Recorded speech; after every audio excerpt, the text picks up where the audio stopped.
নেতা বা শাসকে যে আছেন এখানে কেউ আমাদেরকে আটকে রাখতে পারবে না। তখন আপনারা জানেন আমাদের পক্ষ থেকে থানায় একটা ডেপুটেশন দেওয়া হয়েছিল।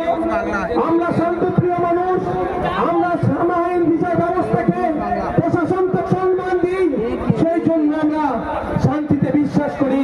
আমাদের পক্ষ থেকে একটা টিমকে ডেপুটেশন দিয়েছে।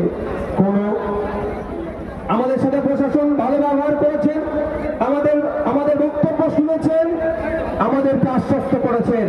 সেই জন্য আমরা কিন্তু এখনো পর্যন্ত প্রশাসনকে যেমন ভরসা করে যাচ্ছি, আগামী দিনেও যাব। আমার বলার বক্তব্যটাই, আমার কাছে খবর আসলো সিআইডি সেনা নাকি আমাদের বাড়িতে আসছে। এবার বলা যাচ্ছে আপনাদেরকে, গ্রামবাসীকেও বলা যাচ্ছি, এই সিআইডি সেনা হোক আর সিবিআই সেনা হোক, যে আসবে বাড়িতে আগে আইডি কার্ডটা চেক করবেন।